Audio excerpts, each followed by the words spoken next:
not black, it's not white, it's not wrong, it's not right, it's not red, it's not blue, it's just me and you.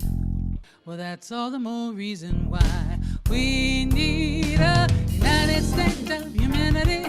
We need it, we need it. The United States of humanity, the sum of every part. We need a United States of humanity. We need it, we need it. Resolutions in Good evening and welcome to this very first Braver Angels and City Club virtual debate. My name is Dan Moulthrup. I'm the Chief Executive at the City Club of Cleveland, and it's a real pleasure to have all of you join us. That's Rich Stoff, who was just coughing. And that music, I should tell you, was the winner of the Braver Angels songwriting contest. And hundreds of people had sent in submissions. That is the one that won, and it is indeed a catchy tune with a rocking bass line. We're very excited to partner with the Cleveland Foundation and Braver Angels, another nonprofit, nonpartisan group working to depolarize America and help people connect across difference. And we're delighted to partner with them on tonight's event. This is a virtual debate about the Electoral College and its impact on how elections are decided in the United States. When you hear the word debate, many images likely come to mind. For tonight, we'd like you to suspend your current beliefs about what a debate is and what it should look like. Tonight's debate will be a different kind of debate, one not filled with vitriol and personal attacks or characterized by interrupting or name calling. Rather, this is going to be a debate where a group of people, all of us, panelists and attendees alike, think together, listen carefully to one another, and allow ourselves to be touched and perhaps changed by one another's ideas, kind of like what we do at City Club forums. So here to share a little bit more about Braver Angels and their philosophy are David Blankenhorn, co-founder and president of Braver Angels, and Rich Stoff, senior advisor to Braver Angels. Thank you, Dan. I'm David Blankenhorn, co-founder of Braver Angels. Just couldn't be happier to be a part of this tonight. Braver Angels, was invented for moments like this, where we can come together across our differences for this kind of discussion. So thank you all. Dan and his colleagues at City Club have been so wonderful to work with, and the support that Ron Richards and the Cleveland Foundation have given to this have made this possible. And also, I have to say, Rich Stoff, our Braver Angels leader in Ohio, just more than any other single person, I think, has pulled this whole thing together. And so with much gratitude to him, I'd brag on him more if he weren't here on this call. But let me turn it over to him for a minute to say what he wants to say. Okay. Hey, David. Thank you so much. And I really want to thank our Cleveland partners, Armond Budish, who I've known many years, Dan Moulthrup, and of course, Ron Richard. Braver Angels began in Ohio some 40 years ago in the aftermath of the 2016 election down in Southwest Ohio. And following my retirement shortly thereafter from the Business Roundtable, I've been really privileged to serve as the senior advisor to Braver Angels, a national organization, and its consequential mission to depolarize this country. The individuals that you're going to be hearing from in this debate certainly have different political persuasions. We know that, but they are leaders of character and great accomplishment who have helped move our state forward and have modeled the civility that we wish to see in our leaders. I know and respect each one of them for everything they've done for our great state. And so now it's my pleasure to introduce my dear friend, longtime friend, back before he was speaker, Armond. It's great to see you. County Executive Armond Budish, who will share more about tonight's program. Thank you. Thank you, Rich. And thank you, David. Can you hear me? Am I on? Did I get off mute appropriately? Good. All right. Mm-hmm. Thank you. And especially good to see you too, Rich. I enjoyed our time in Columbus together, but you've changed quite a bit. When I knew you before, you used to wear a tie and jacket, so you must be living the good life now. I also want to thank the Braver Angels and the Cleveland Foundation and the City Club of Cleveland for collaborating on this really timely and important event. Election day, believe it or not, is only 15 days away. Some are raising concerns that our election system is somehow rigged or unfair, and that as a result, we should question or doubt the results. These sentiments are not new. Two of our most recent presidents, George W. Bush and Donald Trump, both won their respective elections but lost the popular vote, causing many to question the role of the Electoral College in American elections. So our topic is whether or not to abolish the Electoral College, and it's particularly relevant for Ohio. For decades, Ohio has prided itself as a battleground that presidential candidates had to win in order to win the White House. In 29 of the last 31 elections, Ohio has accurately chosen the winner of the presidential election, more than any other state. And no Republican candidate has won the presidency without winning Ohio. So tonight, we're all going to college, the Electoral College.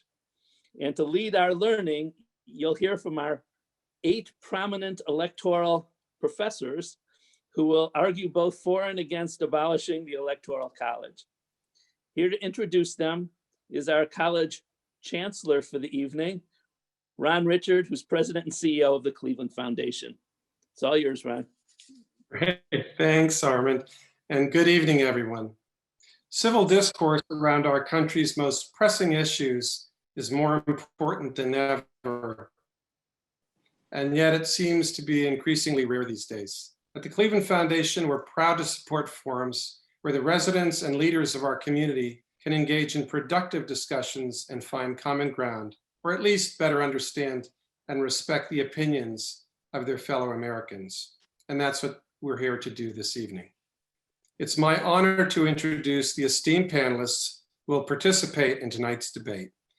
These leaders bring a wealth of experience and diverse perspectives to their positions in tonight's resolution that the United States should abolish the Electoral College and replace it with a national popular vote.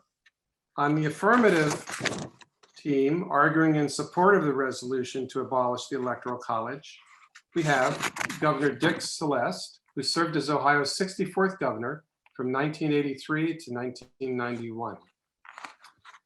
Lee Fisher, Dean, and Joseph C. Hostetler-BakerHostetler Chair in Law at Cleveland Marshall College of Law at Cleveland State University. Lee also served as Ohio Attorney General and Ohio Lieutenant Governor, among other public sector leadership roles. Governor Ted Strickland, who served as Ohio's 68th governor from 2007 to 2011. And Nina Turner, former state senator, who also served as co-chair of Senator Bernie Sanders' 2020 presidential campaign. On the opposite team, arguing to keep the Electoral College, we have José Feliciano Sr., a longtime trial lawyer and partner with BakerHostetler in Cleveland, who retired in 2017 but continues to serve as a prominent community leader. Jeff Jacobson, former state senator and former chairman of the Montgomery County Republican Party.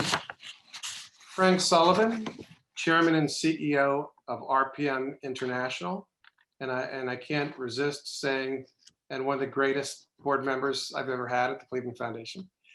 And Ohio's 51st Attorney General, Dave Yost. Our moderator for tonight's debate is April Lawson, Director of Debates at Braver Angels. And now I'll turn it over to April, who will kick off the debate. It's all yours, April. Thank you so much. Well, I'm really happy to see everyone here tonight. And I just want you to know that you're in for a real treat. As you've heard, there are several organizations and a lot of work that has gone into making this happen tonight. And I just think it's going to be one of our best conversations ever. So, and of course, what topic could be more timely than the Electoral College? So I hereby call this debate to order on the topic resolved, abolish the Electoral College and and substitute essentially a national popular vote, replace it with a national popular vote.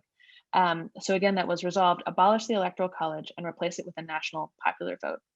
And so we're going to start with a speech in the affirmative from Governor Celeste. Governor, go Thank ahead. you very and mute much, yourself. Madam Chair. Mhm. And I want to express my appreciation to the folks at City Club, Braver Angels, the Cleveland Foundation for making this opportunity available. And I want to express my appreciation to being part of this panel and encourage always. You know, this is applause for anyone who's hearing impaired. So it's not just jazz hands, it is applause. I'm a historian by training. And so I want to begin with history. Then I want to talk about change and why I believe we need to change in terms of the Electoral College. If you remember, our original charter as a nation wasn't the Constitution. Our original charter as a nation were the Articles of Confederation.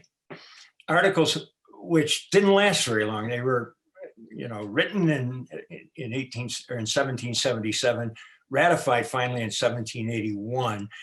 Didn't provide for an executive. We didn't have a president. Didn't provide for a judiciary. All we had was a Congress. That lasted less than 10 years. And by 1787, the Constitutional Convention gathered to write the Constitution. Article 2 is the article which contains the language establishing the Electoral College. That was pretty soon thereafter amended in 1803. And what's interesting is that in both of those cases, in 1787 and then in 1803, there was the debate was between direct election and this contrivance called the Electoral College. And the Electoral College was an essential inducement to persuade the slave states to join the Union. And in fact, the Electoral College, I would say, was born of human bondage, and it worked. For example, in 1800, in the census of 1800, Pennsylvania had 10% more free persons, but 20% fewer electoral votes than did Virginia. And if you look at the first 36 years of American history under the Constitution, for 32 out of those 36 years, the nation had a white slave-holding Virginian as president. Think of that. 32 out of 36 years. So I would argue that the Electoral College was contrived for reasons which should be long past being changed. Now, is change a partisan issue? Not really. If we look at the elections, I mean, we sort of think of it as a partisan issue because the two elections in our most recent history, in 2000 and 2016, the Democratic candidate received most of the popular vote, or the largest share of the popular vote, but the Republican took office. But the most serious effort to eliminate the Electoral College occurred in 1969. You'll remember 1968, Richard Nixon was elected president. He defeated Hubert Humphrey by less than 1%. And in that election, George Wallace received 8.5%. And there was a huge, although Nixon only won by 1%, he had a substantially bigger margin in the Electoral College. And consequently, an amendment was proposed led by Manny Sellner, who was the congressman from New York, chaired the House Judiciary Committee, and Birch Bayh, Evan Bayh's father, who was a senator from Indiana. That proposed constitutional amendment passed the House, went to the Senate, and was not ever defeated in the Senate. It was simply not passed. In fact, there was an effort to achieve cloture at this time. Remember, we have a thing called a filibuster in the Senate. And this matter was filibustered in the Senate. And the effort to achieve cloture, to shut the filibuster down, failed by a vote of 53 to 34. In other words, dramatically favored even in the Senate, but it needed 60 votes to pass. And consequently, that amendment didn't survive that Congress. Governor, I So just what want we you to know have, that you're close to time, so okay, go ahead and wrap up. this last point. So what we have today is a situation in which it takes 600,000 voters in Ohio to elect one elector, whereas it takes 200,000 voters in Wyoming to choose one elector. It's not fair. We need a popular vote. All righty, very good. Jazz hands for our brave first speaker, Governor Celeste. Yes. Yeah, y'all are getting the hang of this. I see. Okay, good. I'm looking at some of you, looking for more jazz hands. Yes, good. Okay. Attorney General Yost, I'm watching. Anyway, are there questions for the governor? I think we're going to start with, and panelists, remember, you can just raise your hand visually if you have a question. I think we're going to start with Paul Marnichek. Paul, go ahead and unmute yourself and ask your question to me. You have up to 30 seconds to ask, and then Governor, you'll have 1 minute to answer. Question to Madam Chair. Would repealing the Apportionment Act of 1929 and allowing the number of members of the House of Representatives grow with the American population, thus allowing the Electoral College to grow, be a potential compromise or fix? All right, go ahead, Governor. Madam Chair, I'm delighted to get that question, and I have no idea exactly how that would work. I have to do the math, and the question of whether we expand the House to deal with the election, I just don't know, Paul, whether that would do it. I mean, I'm much more comfortable. One of the other ways to think about this is if we rather than have winner take all in the states, if we apportioned electors based on the vote state by state, we could achieve something pretty similar to a direct election, but I'm not sure that would be sufficient. And frankly, I don't think I have a good answer to your very, very thoughtful question. Very good. All right. And then for our second question, we'll go to Mr. Feliciano. You have 30 seconds to ask. Governor, 1 minute to answer. Yeah. The governor, or Madam Chair, I'm wondering if you could ask the governor if he's familiar with something I just came across in reading and preparing for this. And I don't fully understand it, but it's some model that was developed by some guy by the name of Bonshoff. And it's called the Bonshoff Power Index, BPI. And it's based on statistics and voting patterns. But he concluded that a voter, if you go to direct voting, that a voter in New York would end up having 3 times the voting power as somebody in Montana, but because of the way that people vote in blocks. Do you have a sense of whether or not that would be accurate or not? That's just a statistical analysis that was done. Well, Madam Chair, I'm not familiar with the BPI, but my feeling is that if we're talking about a popular vote, my vote is the same wherever it is cast. And I think the issue of whether that vote is cast in New York or that vote is cast in Wyoming really becomes irrelevant. Right now, I believe that a vote for an elector cast in Wyoming is substantially more valuable than a vote cast in Ohio for an elector or a vote cast in New York or California for an elector. So I'd have to study what he has in mind with the notion of a BPI that, frankly, I think stands the process on its head, as I understand it. But thanks for the question. All right, very good. And with that, the governor is thanked. Jazz hands once again. Excellent questions and also good answers. Lovely. So we're now looking for a speech in the negative, and we're first going to go to Mr. Jose Feliciano. You have 4 minutes. Yeah, Go ahead and unmute. Yeah, thank you very much. And I decided to take a break tonight from my very successful singing career from singing. Very good. So I got some laughter. That's terrific.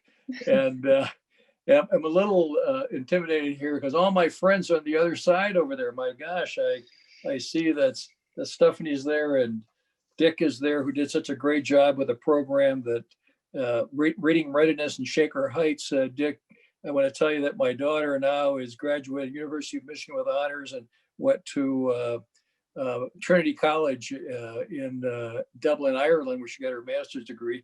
And then, of course, the Governor Strickland was the first governor to appoint a Hispanic cabinet officer in this state. And then my favorite dean, and then Nina, all on the other side. So, oh my gosh. But it ain't even here. Let me get going here. Let me try to zip through this thing. What I'd like to do is identify what I think is the core argument in favor, identify a little bit of the policy underneath it, talk about what I think is the effectiveness, 230 years of success, and then talk about the policy today here. So, but with regard to the core argument, I'm going to suggest to Governor Celeste that it was more complicated than just slavery when they made the deal to have an electoral college. All right, that the electoral college is not designed to be a direct democracy. It's designed specifically to be a republic.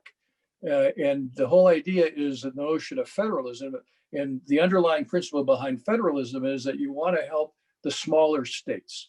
And so the way that the United States was formed by way of compromise was to respect states and to respect population. And it's a similar analysis with regard to the Electoral College, so that you want to give each state 2 votes, each elector state 2, and then the other you allocate by proportionality.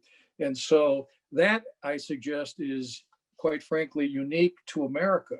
And so, but the whole idea was it wasn't supposed to be a direct election, and they consciously chose by choice not to do that.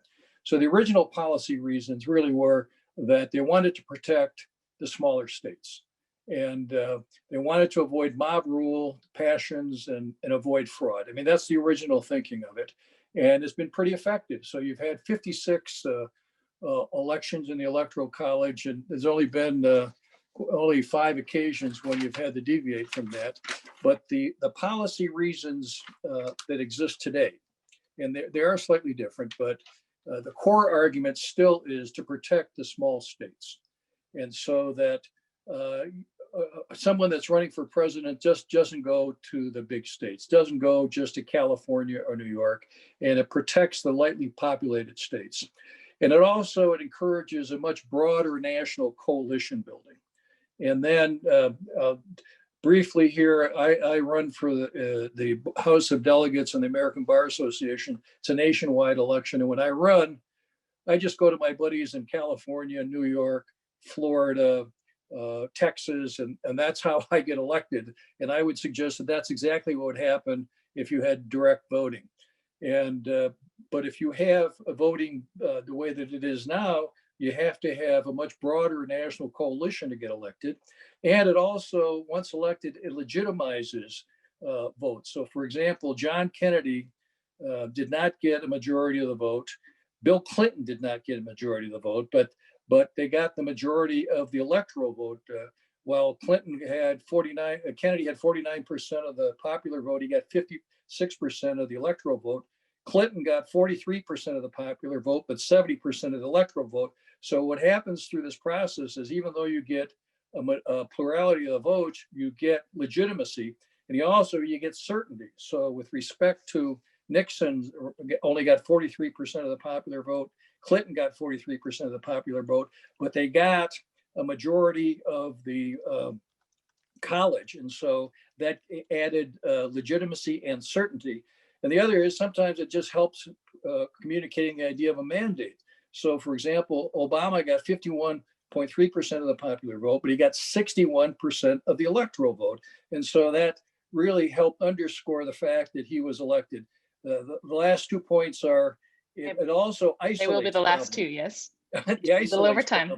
isolates problems because, you know, when you had a problem in Florida, you knew it had a problem in Florida. You didn't have to have a nationwide recount. And so it really also just underscores and preserves the fundamental compromise that was made in this country between the states and population. All right, very good. I want to thank you, panelists, thus far. So yes, jazz hands, absolutely. For responding when I suggest that you're close to time, people don't always do that. So thank you for that. All right, so we're now looking for questions from Mr. Feliciano.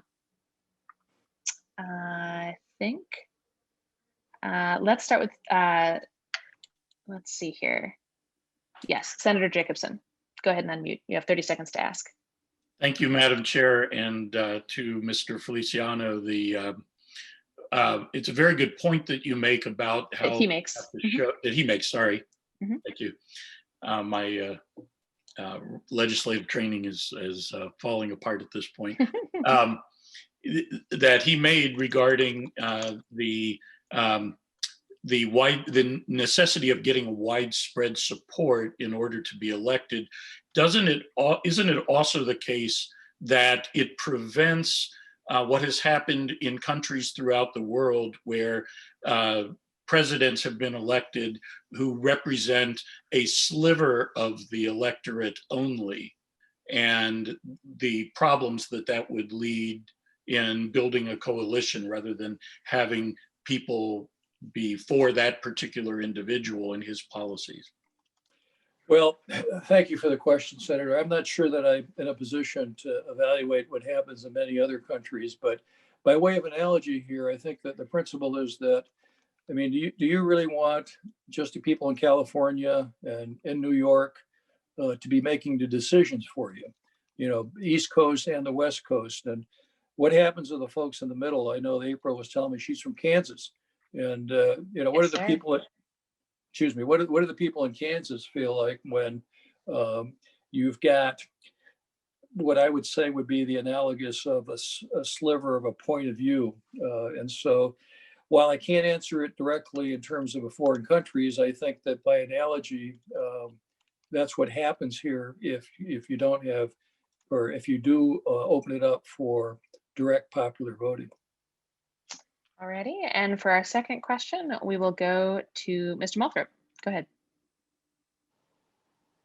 Madam Chair, thank you very much for recognizing me, and I thank Mr. Feliciano for his well-reasoned arguments. I would ask you to ask him whether it is a better thing for the nation that our presidential candidates address their concerns only to swing states or seek voters only in swing states rather than states with greater populations. You know, I think that the swing state deal is better. And let me tell you why, because when what happens when you have swing states is there's an identification that you got to go in there and prove your point. All right. You got to go in there and do some selling. Implied in that is you've already sold the others. So what that suggests to me is that you've already done the coalition building in this election. You're talking about 5 or 6 swing states. So what I'm suggesting is that you've already done the job in the other 43 or 44 states. You have sold the goods there already. And so when you have swing states, that's a good thing. That means now you got to go and sell it in the swing states. All right, very good. And with that, Mr. Feliciano is thanked. Yes, jazz hands, absolutely. Good questions and good answers once again. I think I saw maybe one little jazz hand from you, Attorney General, so we're getting there. That's good. Alrighty, so I'm now looking for a speech in the affirmative, and we're going to go to Dean Fisher. Go ahead and unmute, and yep, 4 minutes. Madam Chair, thanks for the opportunity.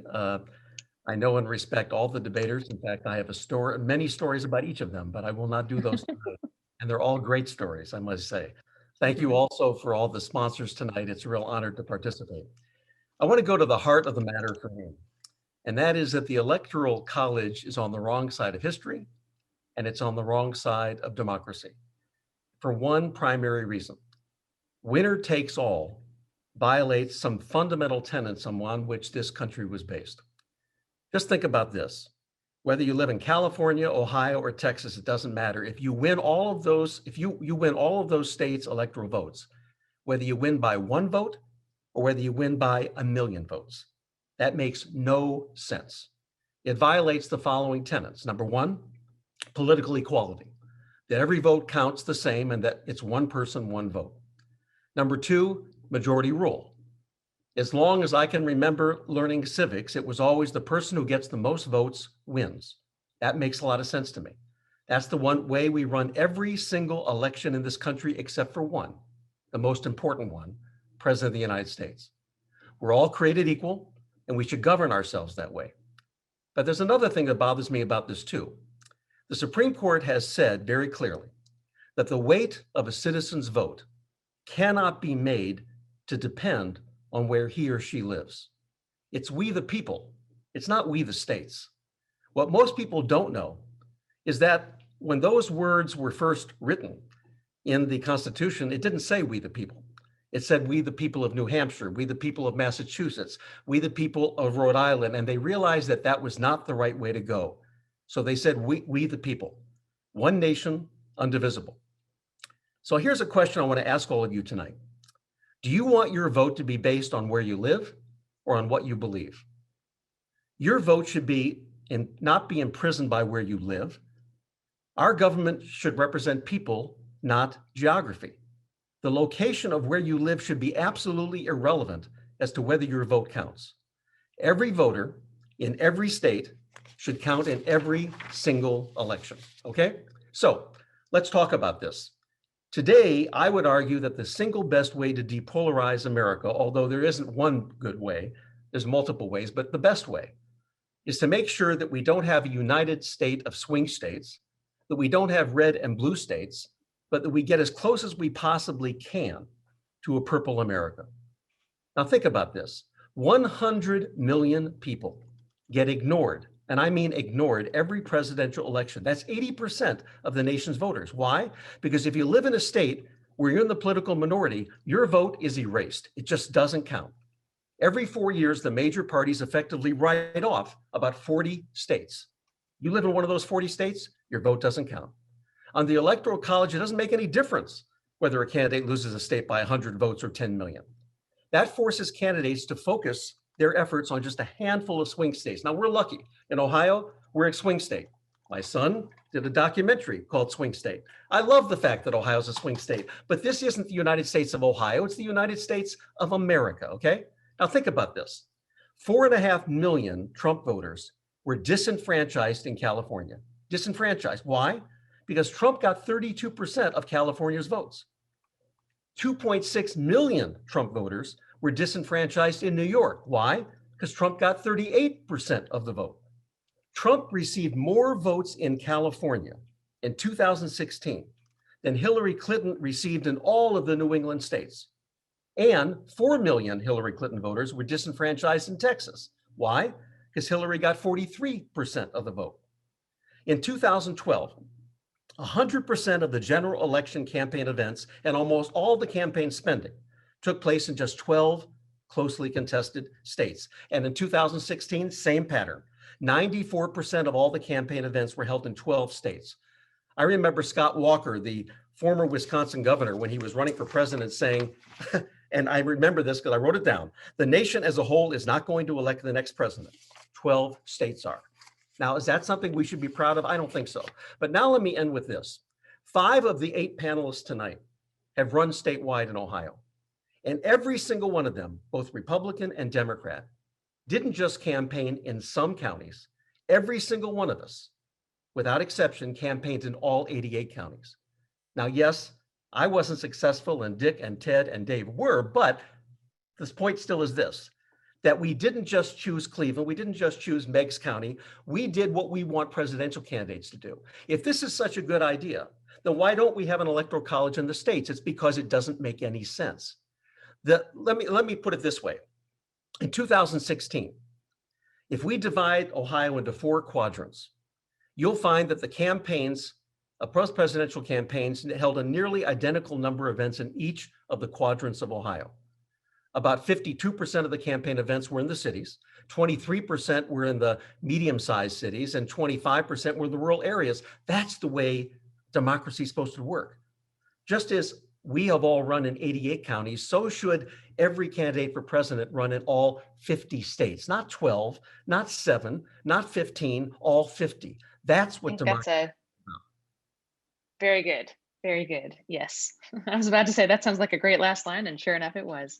Alrighty, excellent. Yes, jazz hands, absolutely. Are there questions for the speaker? I see. Mr. Feliciano, go ahead. 30 seconds to ask, and Dean Fisher, 1 minute to answer. Okay. Jose, you're muted.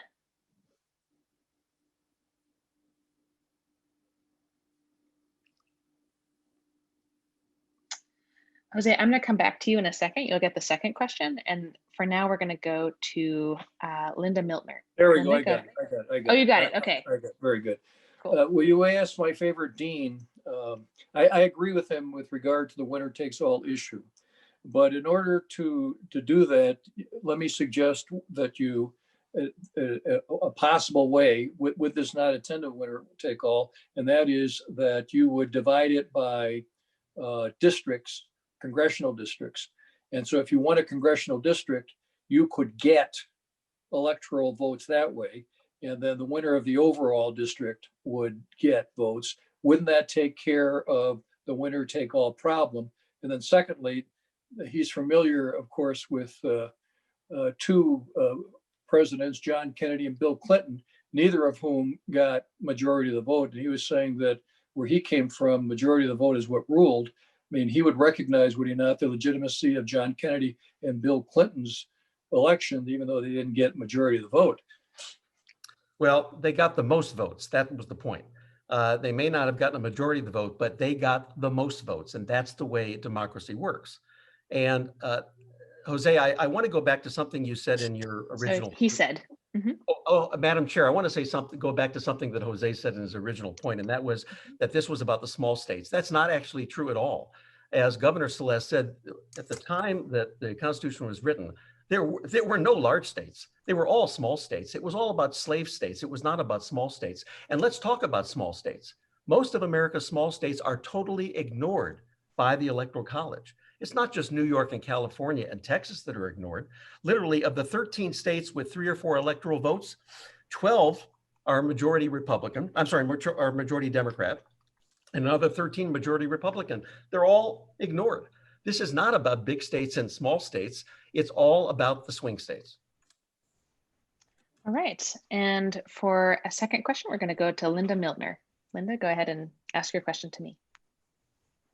Madam Chair, I thought I had heard in school that part of the reasoning in setting up the Electoral College originally is that they thought that the voters in the 18th century didn't have the resources to be fully informed. They perhaps were even illiterate or whatever, especially those in rural areas, and that they needed people who were better educated to be voters for them. But today's world is quite different from how it would have been set up originally. So I'm wondering if some could address that. All right. Madam Chair, Linda, you know, we cherish our Constitution, not because of what it was 230 years ago, but because of who it has allowed us to become. In other words, we should not be proud of a lot of what exists when that Constitution was first written. The bottom line is that the arc of American history has been in one direction, and that's in the direction of inclusivity, equality, more participation, and more democracy. It's why we've had so many amendments that have given so many other people the right to vote. So the bottom line is, if we simply focus on what existed at the time and get stuck in history that way, we're making a huge mistake. Because the way what history has shown us, and then in 200 years, we went from a country in which less than 1/5 of adults were allowed to vote to one in which every adult citizen has the right today. So let's not just focus on what the framers had in mind and what was existing at the time. Let's focus how history has changed and how we've been able to adapt this Constitution to modern day standards and values. All right, very good. And with that, Dean Fisher is thanked. Jazz hands once again. Yes, absolutely. Attorney General, I'm still waiting for your jazz hands. Ah, yes, all the jazz hands. Just made my day. Thank you, sir. Okay, with that, I am looking for a speech in the negative. And so we're going to go to Senator Jeff Jacobson. Go ahead, sir. Madam Chair, thank you for the invitation to participate in this important discussion.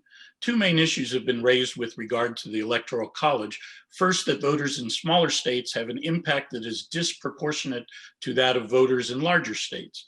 Governor Celeste, made the case, as well as anyone, comparing Ohio or California, as I've often seen it, to Wyoming. But what no one ever seems to note is that each of those California voters has the privilege of impacting a state that is more than 10% of the entire Electoral College vote, Ohio 3%, and 1/5 in California of what any candidate needs to be elected president. Wyoming voters, on the other hand, affect 0.5% of the total electoral votes. Not sure that Wyoming voters would agree that they are so privileged. And this goes to the theory that was referred to by Mr. Feliciano. But the smaller states do have the benefit of the original bargain in the Constitutional Convention, and that is an equal Senate to balance against the large states' benefits from the population-driven House. That is the origin of the Constitution's provision regarding the Electoral College, and not the more modern invention that it was a creature of slavery, which I am sorry to hear having reached such a mainstream impact. And the impact of those 2 votes per state, by the way, is overstated. Trump won the 102 Senate-based electoral votes by only 18 votes, which was less than a quarter of his 77 vote margin in the Electoral College. The second argument is that there's something inherently wrong with the Electoral College because the votes that elect the president should be those of the citizen, equally counted. While there are good arguments in support of the Electoral College, very ably made by Mr. Feliciano, I want to focus on the less appreciated danger of conducting a nationwide popular vote that will be fair and accepted by all, especially under the current politically divided environment. One major problem with the idea of using the popular vote is that we are all human with human foibles and weaknesses that include the desire to win at all costs. One only need note how intensely partisans feel the outcome of this election is more critical than most. And a second human weakness, shall we say, the ability to design a sloppy system and to execute it poorly. Before this year, 5 states conducted mail-in voting. This year, 4 others, and the District of Columbia, are doing so as well for the first time. One of those states is a swing state, Nevada. A story from Nevada to illustrate the problem. In the primary, just in Las Vegas's county, there were 1.3 million ballots sent out to registered voters. A report from an election integrity group found that more than 220,000 ballots were designated by the post office as undeliverable. This accounted for 17% of all ballots mailed to registered voters, more than 1/6. In the primary, these undeliverable ballots flooded the streets. Blank votable ballots were littered around trash cans and stuffed behind bulletin boards in Las Vegas apartment complexes. This problem continues today. On Twitter, a man from Nevada shared this photo, I hope I'm holding it right, of the 18 ballots that were delivered to his apartment, none of which were to people who actually lived there. So surely some of these votes were illegally cast and will be in November. In fact, it is probable, if not likely, that more votes will be cast in some communities than the total number of adult residents. But because of the Electoral College, the most that fraud could impact the election was on the outcome of Nevada's 4 votes. If we abolish the Electoral College, we will all be completely at the mercy, indeed the tyranny, of the states that enable the incompetent and the fraudsters. Today, we all live with a delusion that only our opponents put their thumbs on the scale. But our side does not. If we abolish the Electoral College, those states that have, shall we say, more loose ballot rules will have an unfair, disproportionate impact on the outcome, which will lead every state in self-defense to similarly loosen. Election nights will string out interminably as votes are discovered in one state or community and then countered by votes in other states, ad infinitum.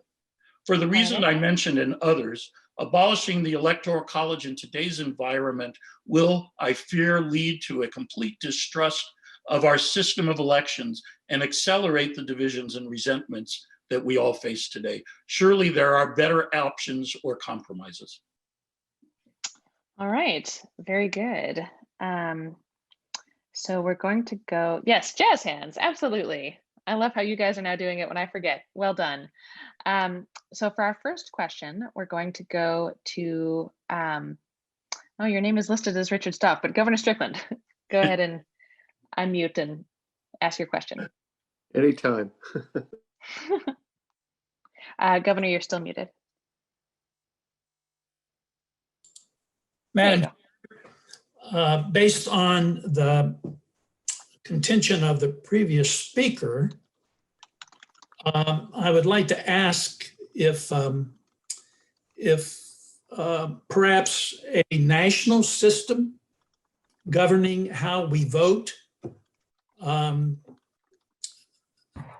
specifics, criteria the same, regardless of what state you live in, if that may help satisfy his concern about potential voter fraud in one area that may not impact another area, may not be present in another area. Do we need a uniform system of voting across all of our 50 states is the question.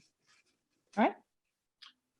Madam Chair, in anticipation of my good friend, the former governor's question, I did include both incompetence and fraud as issues.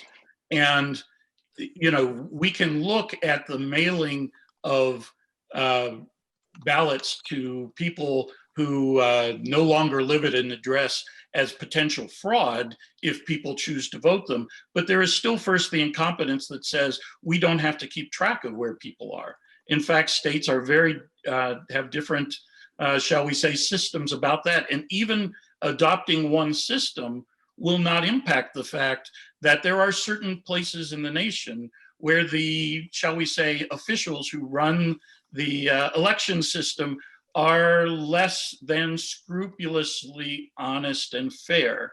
And there are certain places that are notorious. For example, Broward County has always been the county that comes in last, with usually the goal of tipping, if possible, the outcome in Florida.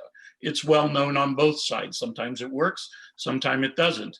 But I don't know how we deal with that. And so that's why I feel that one of the hidden brilliances of our system is that we in Ohio are only loosely impacted by fraud that may occur elsewhere. All right, very good. One of the things I've learned throughout this whole debate process is that Ohio is superior in really most respects to the rest of the nation, except Kansas, undoubtedly. But you know, yes, yeah, there we go. That gets Attorney General Yost jazz hands. Very good. All right, for our next question, we're going to go to Chris Corfonta. Chris, go ahead and unmute yourself and ask your question to me. Am I unmuted? You are. Oh, good. Well, thank you for taking my question. I live in Wyoming, and it seems that it takes a lot less money, most of which comes from outside our state via dark moneyed interests, to sway our small population to vote a particular way and get 2 electoral votes. Also, we get 2 senators, whereas it would take a whole lot more money to get 2 of a more populated states' electoral votes, as well as their senators. Does the speaker see any issues with this kind of money impacting politics negatively? Madam Chair, and to the questioner, I would say, first of all, I have found that money has less of an impact in smaller states where usually people have very strong political ideologies.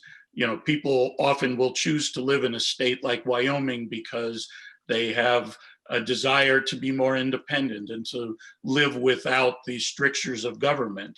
And so while it is cheaper, perhaps, it is not any less efficient. In fact, it's not any more efficient to do so. It's actually less efficient because you don't have the same kind of media coverage in the rural areas that you do in a state like New York, which is, has heavy access by broadcasting. So one of the things that occurs is that, the money will get driven to the places that will make more impact.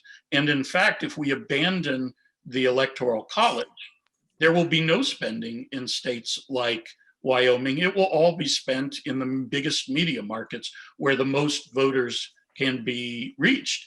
And the people who reside in smaller states and communities will have no participation. No one will care, for example, about the fracking jobs in Pennsylvania and Ohio, because very few people are impacted by that compared to, I don't know, the repeal of the state and local tax deduction and all the people who could get money because of that. All righty. And with that, Senator Jacobson is thanked. Jazz hands once again for our wonderful former state senator here.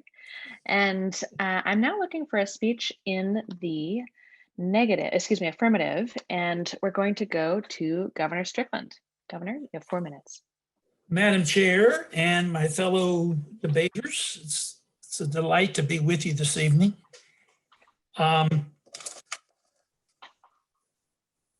It's really great to be on this panel and to hear the various opinions. I've agreed with many of those opinions and I've disagreed with some. But to me, the questions surrounding this issue of the Electoral College are really pretty basic. Do we truly believe in democracy? Do we trust the people? Do we think that every citizen's vote should be equal to every other citizen's vote? Now, I'm going to say some things that have already been repeated here today, but many of the explanations regarding the thinking of what led to the adoption of the Electoral College, I think are appropriate to look at. And I think the issue of slavery and race may be the most prominent reason that the Electoral College exists. Writing in the November 2019 issue of The Atlantic, Professor Wilfred Cordrington wrote, and I quote, "More than 2 centuries after it was designed to empower Southern white voters," and I could say male voters, "the system continues to do just that." He further pointed out that the populations in the North and the South were of approximately equal, but roughly 1/3 of those living in the South were slaves, were bonded servants, and were unable to vote. And because of that non-voting slave population, the Southern region would have less clout under a popular vote system. So the ultimate solution decided upon was the indirect method of choosing the president, one that could leverage the 3/5 compromise, the Faustian bargain that in fact had led to the way congressional seats were to be apportioned. Now that's a part of the creation. It's not the only factor in the creation of the Electoral College, but I think it's one that needs to be recognized given what we are trying to deal with today in this country.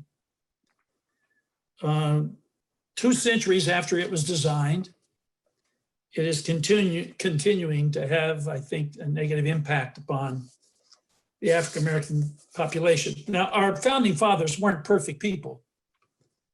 And I think it's appropriate to acknowledge that while they weren't perfect, they did give us a constitution that has stood the test of time, but it was not a perfect document. And that's been evidenced by the fact that it's been amended over time to make us a more fair, a more equitable society. But what our founding fathers did was to provide us a roadmap of self-governance. And we have made progress. Our system of self-government is more inclusive and more fair, and there's greater human freedom now than in the past. But I think it's time to get rid of a discriminatory method of electing our presidents for a lot of reasons. But one of my concerns is that failure to do so will erode the confidence that people have in the legitimacy of our presidents. As has been noted here, 2 times in the last 2 decades, the candidate that won the popular vote was not elected president due to the Electoral College. Hillary Clinton received approximately 3 million more votes than Donald Trump. And yet, by winning 3 states, Wisconsin, Michigan, and Pennsylvania, by less than 80,000 votes, Donald Trump became president. Florida has been mentioned. Al Gore got more votes, popular votes, than did George Bush. Now, we went through a traumatic time as a result of that election. But if we had used the popular vote to choose the president, that trauma would never have occurred. Last point, sir. Last point. Wyoming's been mentioned. It has a small population. Wyoming has an electoral vote, an electoral representative for every 195,000 citizens. California has 1 electoral vote for every 711,000 citizens. That's just wrong. All right, good. Jazz hands for the former governor. Yep. And so for our first, I'm now looking for questions for the governor, and we're going to start with Al Smith. Al, go ahead and unmute yourself, and actually you're unmuted, and ask your question to me. Yes, Madam Chair, I'd like to ask the former governor this question. Is the United States a republic or a democracy? Because I hear every vote should count because we are a democracy. But if our country is a republic, doesn't this negate some of the argument in various ways? It can, and I believe does. And that argument has gone on for a long time. What are we basically as a country? Are we a republic or are we a democracy? And I believe the well-being of our country, especially at this time in our history, when we're trying to come to terms with some of the wrongdoings and bad decisions of our forefathers, and there were many, although they were great people, now is our opportunity to make a change. And we can make a change without changing the Constitution. And if I have time at the end of our time together, I'd like to mention this movement toward allowing states who have the responsibility and the right to decide how to allocate their electoral votes to choose to join a national popular vote interstate compact that would allow the president to be chosen when enough states pass a law allowing their state's electoral votes to go to the candidate that in fact won the national popular vote. Interesting. Yeah. Good. So just a reminder, there'll be, everybody gets 2 minutes at the end. So yes, thank you for bringing that up, and maybe there'll be more time to talk about that then. For the moment, we're going to go to our second question, and we're going to go with Nils Brubaker. Nils, go ahead and unmute yourself and ask your question to me. Yes, thank you, Madam Chair. I would like to ask the speaker this question. Given we've already heard that if in the case of the popular vote, that on many occasions, the winner of the election did not receive 50% of the popular vote, and that this is likely to occur again in the future. In fact, it's possible that if we have strong third-party candidates, we could see many elections in the future where the plurality would not be 50%. So what would the speaker favor in that situation? If you can't have an electoral vote majority, how would you deal with a case where the winner may only have 39% of the vote? How would you handle that? Well, I think we would handle that. Handle it if there were 3 candidates or more running for governor, whoever got the most votes would be the winner. And I don't think that would be inconsistent with my desire to have every citizen's vote have equal value in determining the outcome of an election. All right. And just because I can't resist the governor to governor direct question, we'll have one more from Governor Celeste, but just make it quick. Thank you very much, Madam Chair. This is not a question for my dear friend Ted Strickland, but in response to Neil's question. So unfortunately, that's not. Can it just as a matter of information, as a point of information, I think would be in order. So what I'd love would be for you to incorporate that into your remarks at the end, although I am impressed that you know the parliamentary term point of information. Well done. Well done. Alrighty, so with that, we're going to thank Governor Strickland. Thank you so much, sir. And one more round of jazz hands. Also, I really do appreciate y'all's going with us on the way that our format is structured. We're trying to keep things real tight here because we want to hear a lot of what everybody has to say. So thank you. You're also doing a really good job with the addressing the chair business, by the way. Most folks have much more trouble with that, so thank you. So we're actually going to shift for literally 1 minute to a poll. So this is something that we do because a lot of our attendees tonight, so we have between 400 and 500 folks with us tonight that aren't even on our screen. And so we want to make sure that you all get to share what you think about what's happening. And so David, if you would go ahead and put up the first poll, everyone will have 1 minute to answer. So go ahead. And panelists, you're welcome to weigh in too.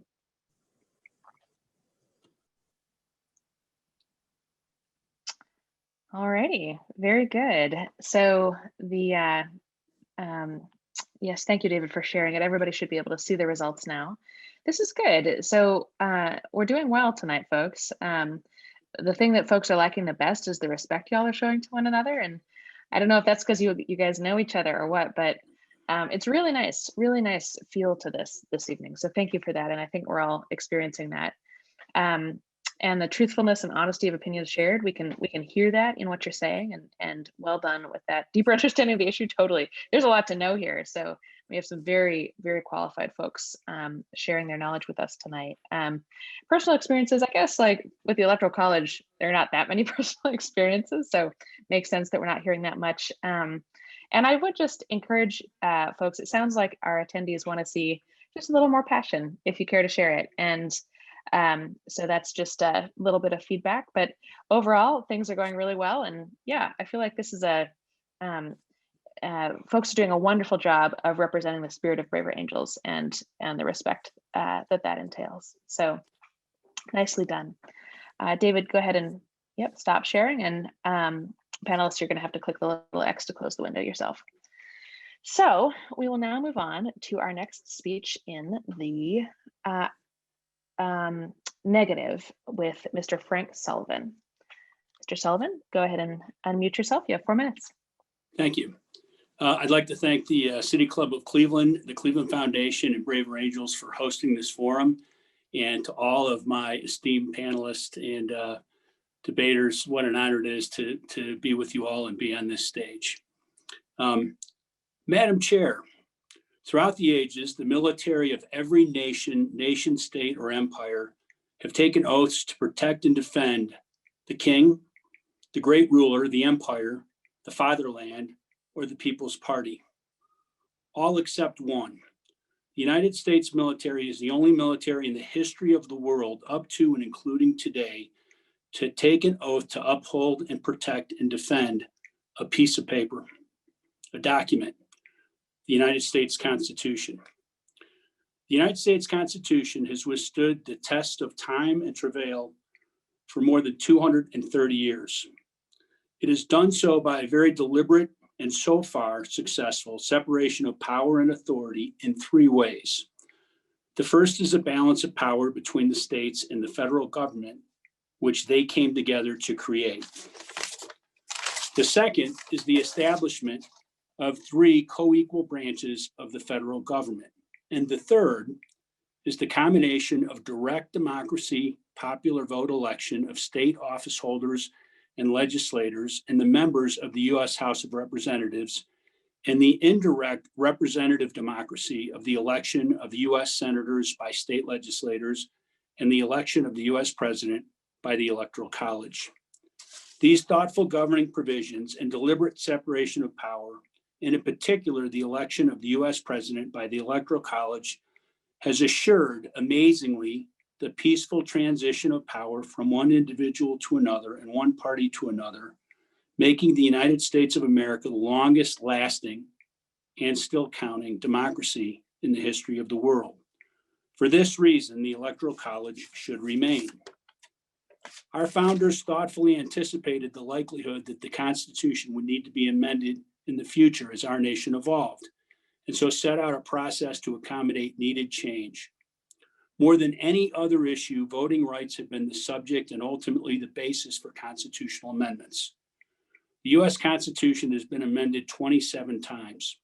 If you consider the first 10 amendments, the Bill of Rights, all ratified at the same time on December 15th, my birthday, in 1791, as a single package, then of the remaining 17 times the U.S. Constitution has been amended, 8 of these, the 12th, the 14th, 15th, 17th, 19th, 23rd, 24th, and 26th Amendments have all served to clarify and expand the voting rights of American citizens. The Constitution delegates to each state the setting of the rules and procedures of distributing ballots and counting votes, quote, in such manner as the legislature thereof directs, end quote. Accordingly, for better or worse, we have hundreds of different voting rules and regulations across 50 states, the District of Columbia, and hundreds of counties.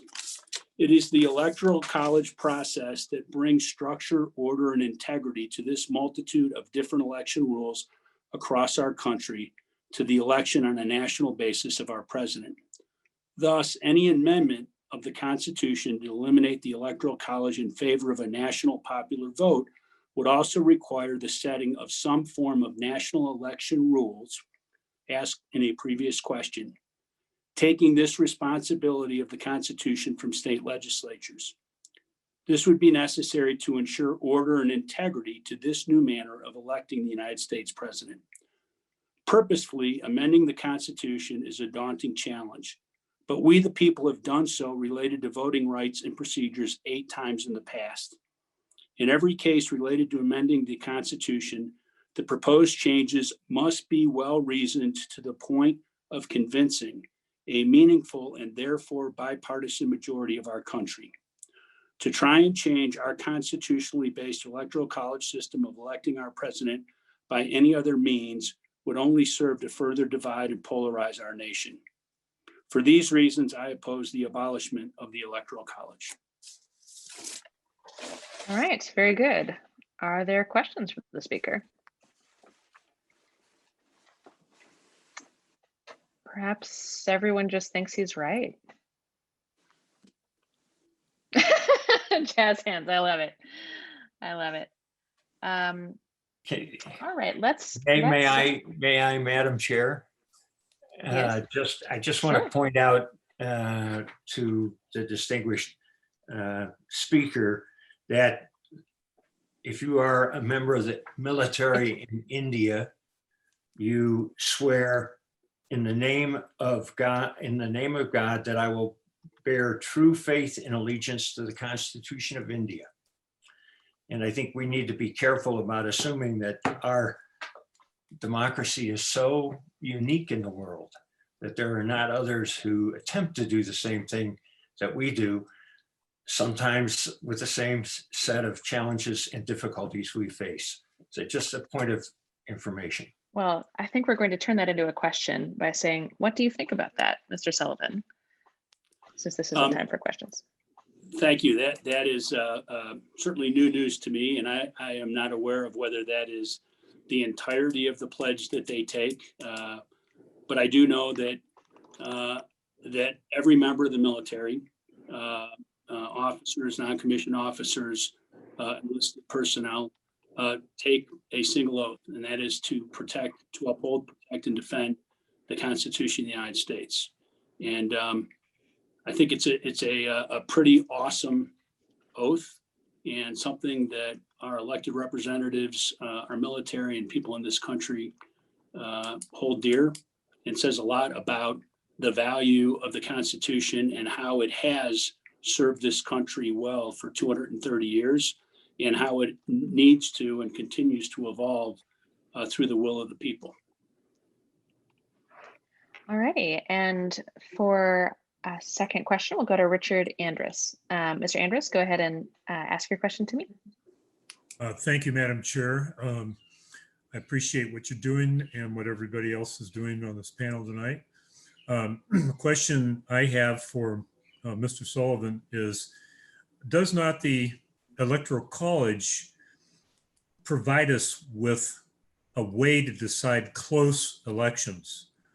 If we have a 70% landslide in the popular vote, won't we also have a landslide in the electoral vote, and vice versa? I'll take your answer, Mr. Sullivan. Sure. You know, I think it's clear that if you have a landslide in the popular vote, you're likely to have a landslide in the Electoral College vote. There have already been references to instances where there have been very close votes by the popular vote, but there has been a strong Electoral College victory. And there was one other question about a plurality that is very low. And in a popular vote, I think that would be problematic, because we have had a peaceful transition of power in every instance in the history of this nation. And I think that having a mandate, having a electoral college that delivers a majority of the states and a majority of the electoral college votes to an individual allows for the newly elected president to claim to represent the majority of the people and the majority of the states. And for our history so far, the vast majority of American citizens have acted in that manner. And that is vital to the continuation of any nation, a peaceful transition of power. And the Electoral College, I believe, has been a critical element in that fact. Alrighty, and we'll do one final question, as long as it's brief. But I know this that you've been waiting, Mr. Marmer. Go ahead and ask your question to me. Okay, Madam Chair, thank you so much. The Constitution tells us that we need 2/3, not just a majority. It's not like advice and consent. We need 2/3 of Congress plus 2/3 of the states. So it's a very high bar to hit. And we can agree or disagree about this, but my question has to do with, how can this even happen if we have both a House of Representatives and a Senate where there's not going to be 2/3? Let's face it, if the thing had been reversed, if Gore had won, if Clinton had won, the Republicans would certainly be beating the drum for changing to the popular vote. So that's my question. How can this happen? Well, it has happened 27 times in the past. I think practically speaking, 18, again, putting the Bill of Rights as one. And it requires actually 3/4 of the states to ratify. But I think making it easier for a majority rules will limit the rights of the minority in this country to a greater extent than it has in the past. And I think it will also take away the elements of the Electoral College and the elements of our Constitution and the requirements to amend it, which will drive people further from the center. And what we need as a nation today, now this is just my opinion, Madam Chair, are to retain those elements that eventually force us back to the table to compromise. And we do not seem to be, either with our elected representatives or perhaps because of social media or other elements, the interference of outside parties, in a place where people meet in the middle to come to compromise. Compromise has become a bad word, and by making it less likely or easier for people not to compromise, I don't think solves the problems that we're facing as a nation. All right, very good. Your opinions and everyone's are welcome. So with that, Mr. Sullivan is thanked. Thank you. Yes, hands. Good questions and good answers once again. Yes, very good. So just to give everybody a little bit of orientation, we are going to have two more speeches that are 4 minutes in the way that we've been doing. And then we'll have a series of rebuttals or sort of quick responses that are 2 minutes with no questions in between from each person. So we're sort of, we're coming towards the home stretch, and that's where we are at the moment. The one other thing I want to mention is y'all are doing a fantastic job of sending in really interesting questions. The challenge is that they're all showing up right like at the very end of the speeches. And so I would just, and that's great. It just means that we have to filter them real fast. And so if you would do us a favor, and as soon as you have your question, go ahead and stick it in the Q&A box, even if it's in the middle of the speech. That will enable us to sort of filter them through more effectively, and we would be grateful. And plus, there are a lot of good questions out there, and it's good to just have them on the record. Sometimes if they don't apply to one speech, they'll apply to another. So with that note, the long-awaited, we've been getting fan messages for this speaker, Senator Nina Turner. Go ahead. Thank you, Madam Chair, and so glad to be here with all of my colleagues. And I certainly am one of those 5 people who ran for statewide office in the great state of Ohio, and certainly treated all 88 counties as though they were important, because they are. The great James Baldwin once said that not everything that is faced can be changed, but nothing can be changed until it is faced. And so we have lots of facts to face this evening and beyond this as a country about whether or not we keep or abolish the Electoral College. I believe that we should get rid of the Electoral College. The framers, in all of their flawed brilliance, and I say that their brilliance was flawed because at the time, people like me, my ancestors, enslaved folks, could not vote. Indigenous people lost their land. And if you were not a wealthy white male landholder, you were not really thought about in this way. And so the whole foundation of the Electoral College, as much as it may pain us to think about it this way, is rooted in white supremacy and racism. Those are the facts. Wealthy white land-owning males. And if you were illiterate and didn't have an education, the framers didn't think much of you. So here we are in the 21st century debating whether or not a system that was rooted in that should continue to endure. And the answer is that no, it should not continue to endure. It is not more complicated than slavery, just not. This was about keeping the everyday people of this nation, and if it was based on race, it was based on class, from being able to have a say. I want to walk you back down memory lane. In 1876, the most contested election, Rutherford Hayes, right, and Samuel Tillman. Now, Mr. Tillman won. But there was a grand bargain that took place, and that grand bargain consigned Black people to another century of racialized subjugation. What was that grand bargain? That if Hayes could win by getting 3 more states, and I believe those states were Louisiana, South Carolina, and Florida, to get those Electoral College votes, to become the president of the United States of America, and the agreement was made to dial down on Reconstruction. What happened when they dialed down on Reconstruction? I'm so glad you asked.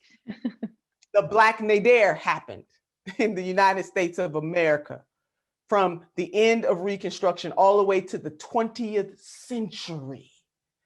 So a system that was designed in this way cannot and should not endure. In the 21st century, we should have the courage to utilize the tools that the framers gave us, and that tool is called amendment. And it's okay to amend the Constitution, as one of my colleagues just laid out. It's okay. We can do that in the 21st century. So not everything that is faced can be changed, but nothing can be changed until it is faced. And we must face the fact that the Electoral College has outlived its usefulness, if it was ever useful at all. All right. Jazz hands, absolutely. Yes.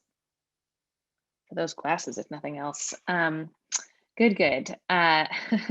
Yes, definitely the best glasses on the screen. So for the first question, we're going to go to Franklin Ruff. Franklin, go ahead and unmute yourself and ask your question to me.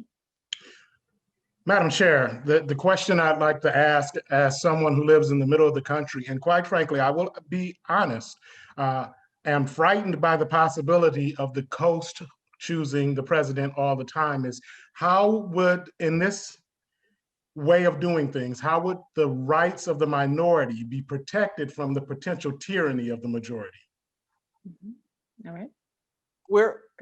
Madam Chair, we should be concerned about how the elitists and the corporatists get to decide what is happening right now as we speak. The system is not fair as it exists. And I think this false notion that somehow the votes of people in California are going to outweigh the votes of somebody else is just really a scare tactic. We live in a country where we pride ourselves in small d, in democracy.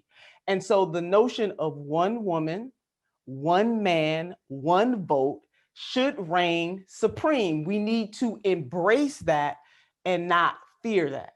So there should be no fear of that happening. All right. And further questions, Mr. Sullivan? Madam Chair, I would respectfully ask the speaker, if we were to amend the Constitution to abolish the Electoral College, would we, and if so, how would we have to change the current constitutional delegation of the rules and processes for voting, now delegated to the states, to have a single set of rules to ensure some type of commonality and integrity in a national popular vote? Thank you. Thank you. Madam Chair, not an expert on exactly how that would be done, but I will say that where there is a will, there is a way. Again, we should not fear that kind of change and doing everything that it takes to make that so. We can do it. We went to the moon. We can figure out how to do this. Excellent. It's a wonderful note to end on. And with that, Senator Turner is thanked. Jazz hands. Absolutely. Good. All right. So for our final sort of longer speech before the rebuttal section, we are going to go to Attorney General Yost. We're going to start with jazz hands for you, or at least I am. Yes, there we go. Thank you, Madam Chair. It's great to be here. I appreciate our Braver Angels and the foundation and the City Club sponsoring this. And it's good to see my friend, Governor Celeste, who I actually haven't seen since the mid 80s when I stood on your lawn with the pink flamingos at the governor's residence and played a little bit of bad rock and roll. But it's good to see you looking so well, Governor. In fact, I feel a little bit out of my league here. People joke that AG means aspiring governor. And so that puts me up against two actual governors and a lieutenant governor. So I think I'm outclassed here. But I'd like to go back to the question about small states, because that's not a myth. And great respect. Slavery is not a myth either. It's a terrible tragedy. It's a continuing stain on our national heritage. And Senator Turner, I appreciate what you had to say. But the fact of the matter is the large states generally wanted the legislative body based on population. The smaller states did not. Roger Sherman of Connecticut said this during the Constitutional Convention debate: the smaller states would never agree to the plan on any other principle than equality of representation, meaning of the states in the Senate. South Carolina, with ulterior motives, no doubt, later said that it would never join the Union without state representation. Oliver Ellsworth of New Hampshire also said this: if divided, what is to prevent the large states from oppressing the small? What is to defend us from the ambition and rapacity of New York when she is spread over that vast territory which she claims and holds? Do we not already see in her the seeds of an overbearing ambition? And while slavery certainly played a role in this question of popular and state representation, the fact of the matter is the Connecticut Compromise, which is what we're talking about here, was voted against not only by Virginia, South Carolina, and Georgia, which were slave states, but it was voted against by Pennsylvania, the largest, second largest state in the Union, and an abolitionist state. Massachusetts, an abolitionist state, was divided on the question.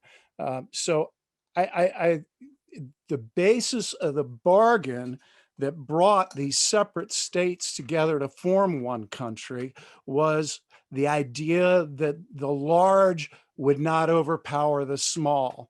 And that's still true today. Now, what we hear about frequently is California represents 12% of the population of America, but it doesn't have 12% of the electoral votes. And the three largest states, California, Texas, and Florida, represent about 27% of the population, but again, do not have proportional electoral votes to that, or not equally proportional, I should say.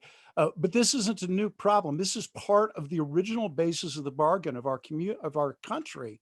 In the 1790 census, Virginia was in California's place as the largest state. And it wasn't 12%, it was 19% of the country. And the three largest states together formed 40%, not 27%. So the brilliant compromise of the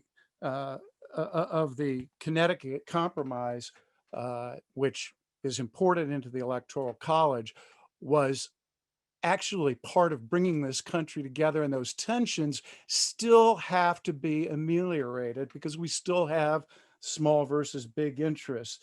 Now, Madam Chair, my good friend and colleague and predecessor, Dean Fisher, says that we should represent the people, not geography.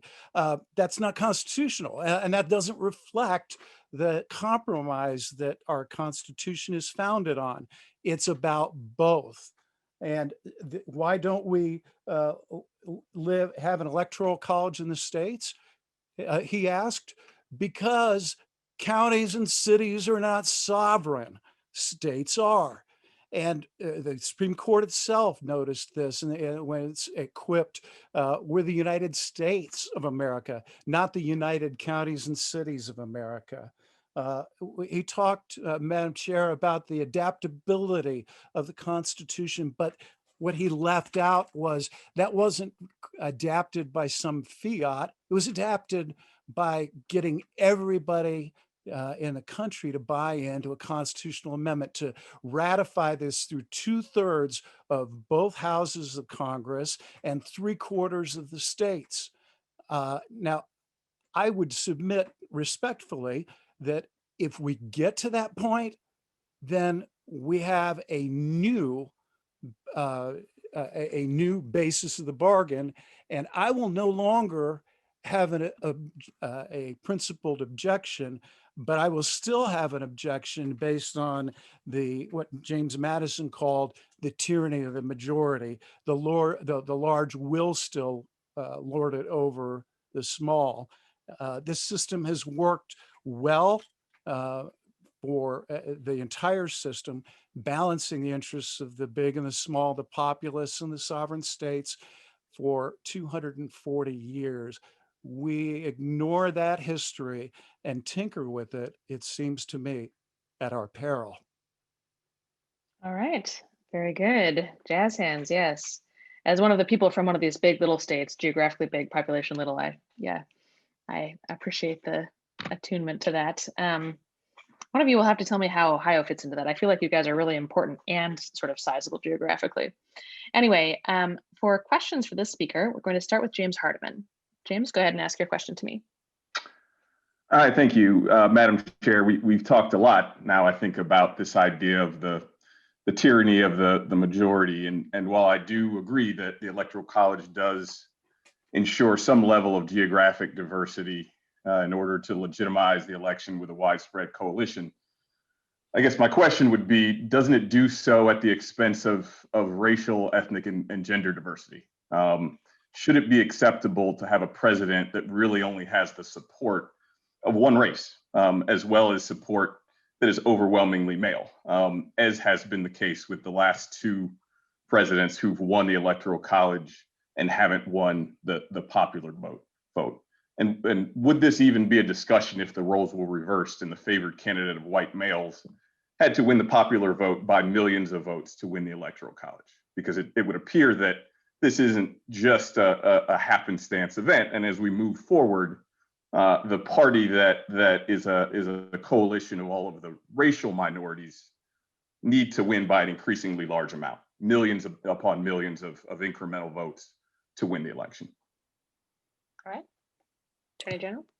Well, I am not a fan of the idea of politics by identity block. I know white progressives with deeply held beliefs. I know Christians who are born again on both sides of the aisle. I know Black conservatives, Black libertarians, and Black progressives.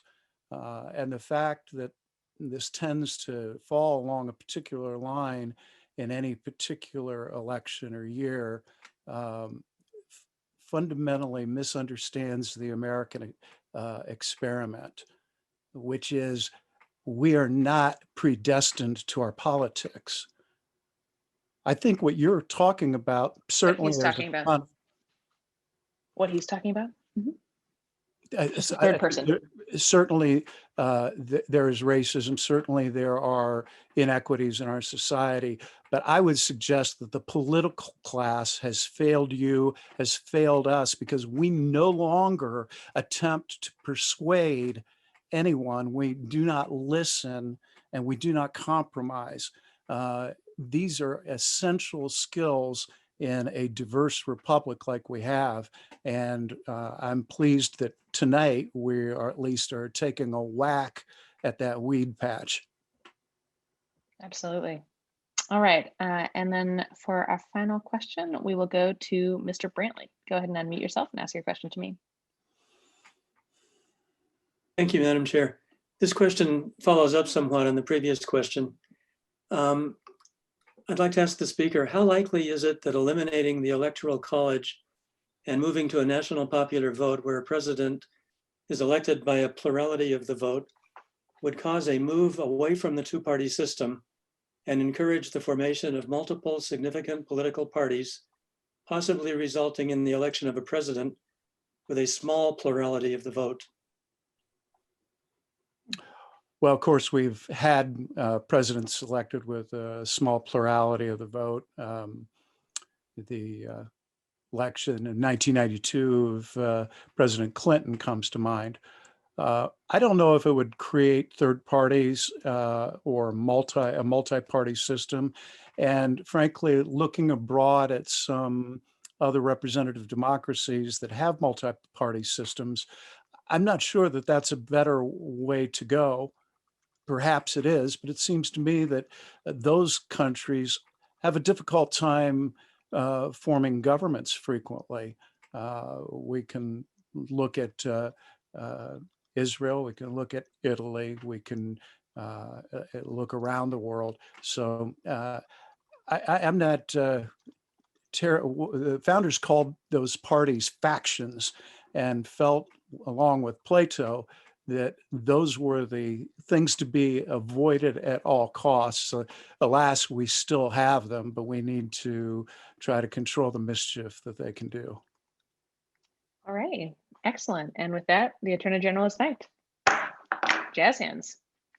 Excellent questions, excellent answers. Wonderful.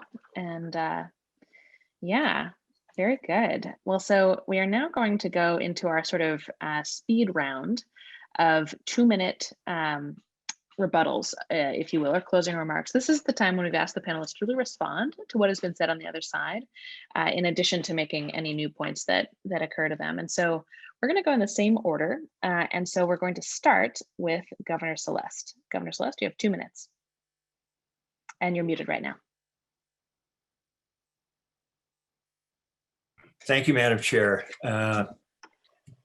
I already lost time unmuting myself. No, it's okay. It's fine. Go for it. Quickly. To my friend, Mr. Feliciano, I think the issue of legitimacy, there are more challenges when an election is thrown to the Electoral College and a candidate wins without a majority vote. And I think you would find that those are the elections most questioned.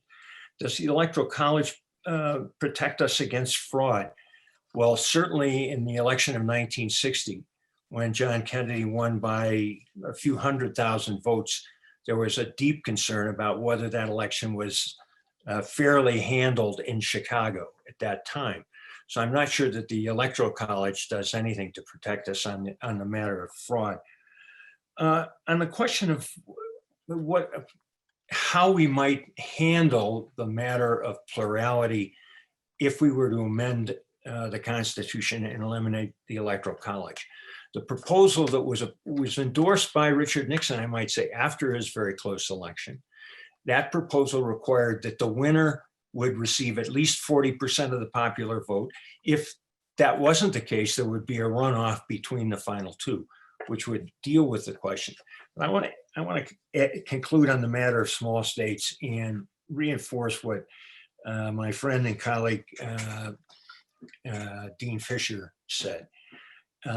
Those of us who've campaigned statewide in Ohio understand that every one of 88 counties is important, even if we won't get a majority vote in those small counties. And in fact, we want to be the governor for all Ohio. And the same thing is true for president. I mean, the idea that in the election in 2016, 2/3 of the events in that election were held in just 6 states. It doesn't suggest that people are really caring about the nation as a whole. And so I believe that the Electoral College, it was founded on a flawed notion of who should be voting and how. And that flawed understanding is a wound for which we still bleed.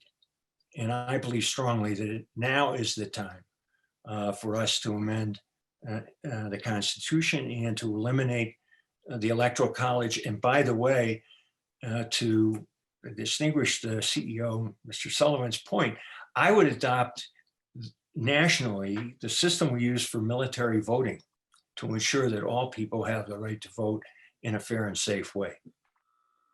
All righty, very good. And with that, the governor is thanked. Jazz hands once again for Governor Celeste. Yes, very much so. We'll now go to Mr. Feliciano. 2 minutes, sir. You're still muted.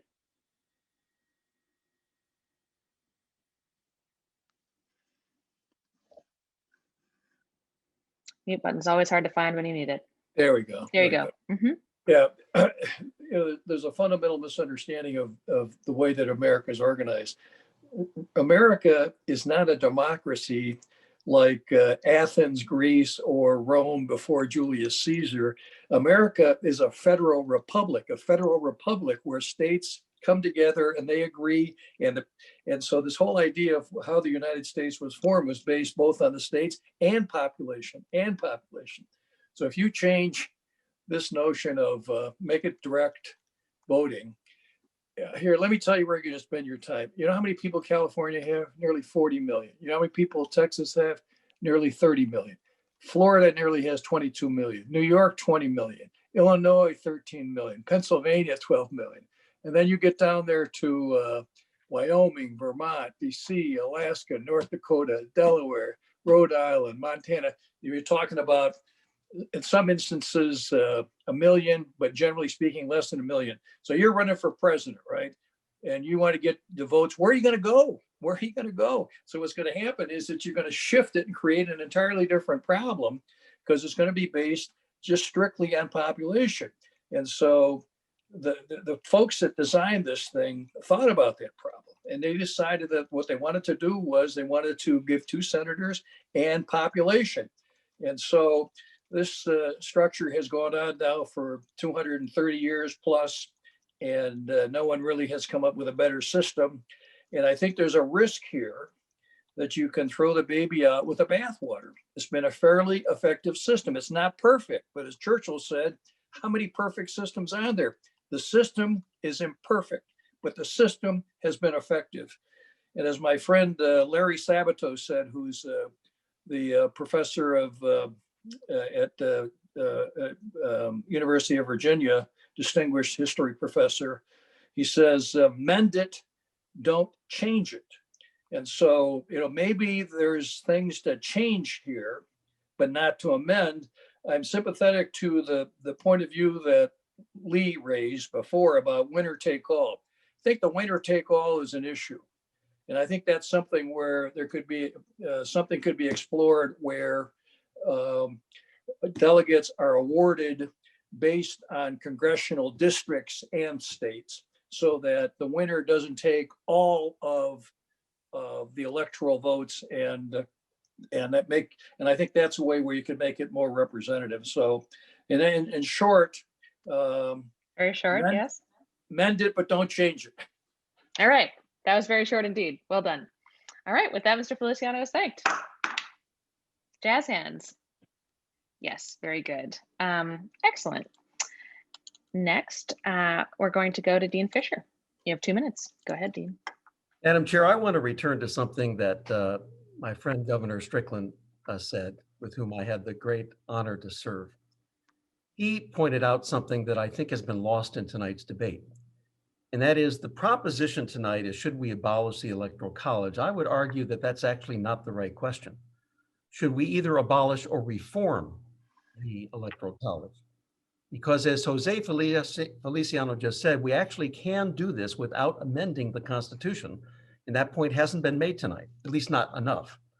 There's something called the National Popular Vote Interstate Compact, which basically says that if enough states that equal 270 electoral votes commit that their electors will vote for the popular vote winner, then we can essentially do what we want to do without having a constitutional amendment. Now, the other thing I want to say is, wouldn't it be great if Democrats in America today who run for president would have to appeal to rural voters?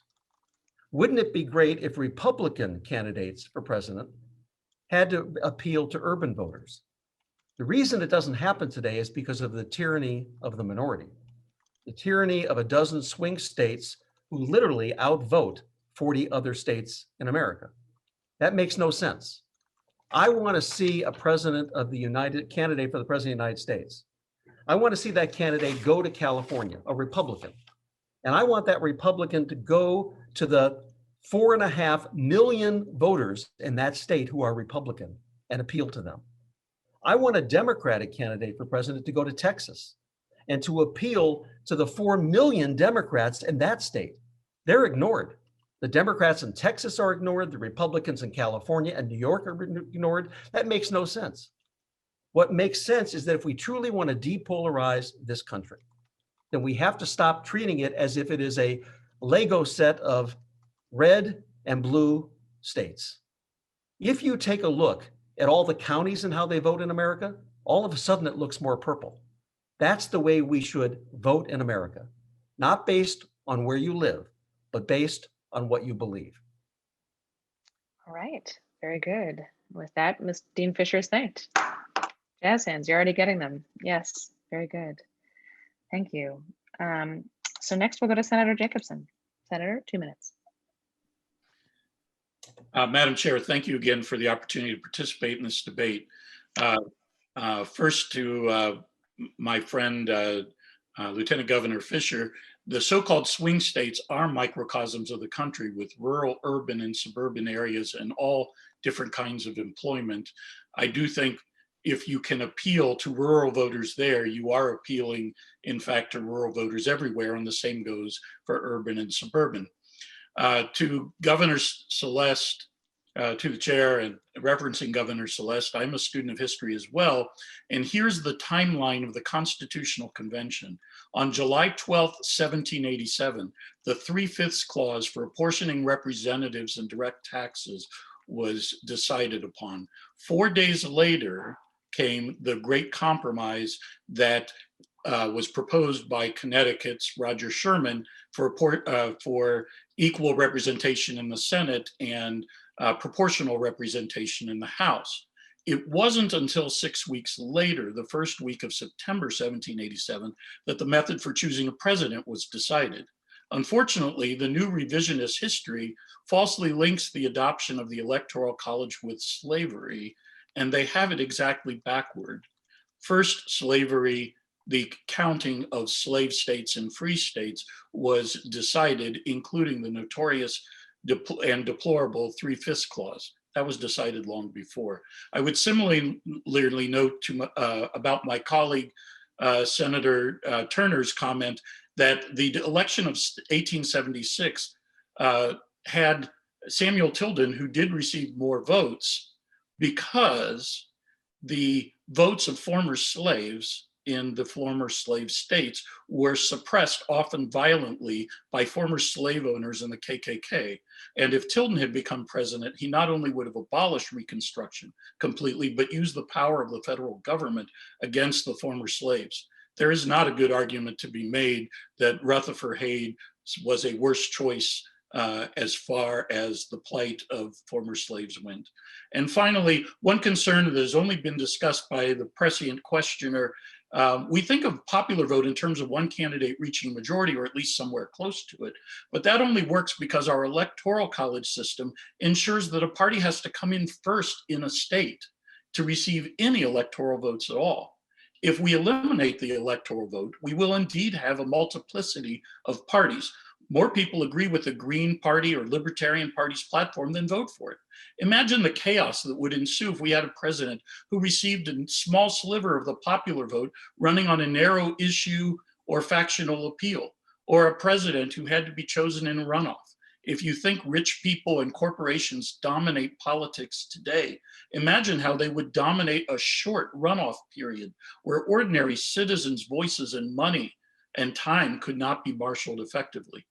There are reasonable arguments for reform, but the Interstate Vote Compact is not one. It is decidedly not constitutional, unfortunately, for those who promote it, but there are things we can do and should consider that could make a difference and ameliorate some of the problems. Thank you. All right, very good. Senator Jacobson is thanked. Jazz hands once again, yes, yes, yes. Y'all are doing a great job with jazz hands. Thank you for that. Just sort of makes my evening better. All right, next we're going to Governor Strickland. 2 minutes, sir. And you'll need to unmute. Oh, sorry, Governor, you're still muted. And this doesn't count against your time. Zoom is hard for all of us. Go ahead. Madam Chair, thank you, and thanks all of those who made this debate possible. And I've learned a lot, and I've learned some things from people that I don't agree with. That doesn't mean that my mind has been changed, but I have learned, and maybe it'll sink in, and over time it'll have an effect. Just let me say in regard to the small state issue, I think our system of government, our federal system of government, takes into account the benefit that small states need. I mean, my God, Ohio has 2 senators and West Virginia has 2 senators. Maine has 2 senators and California has 2 senators.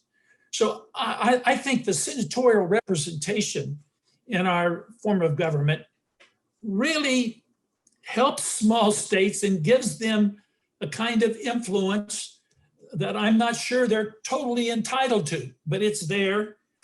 The filibuster, can be used by representatives from smaller states, from senators from smaller states.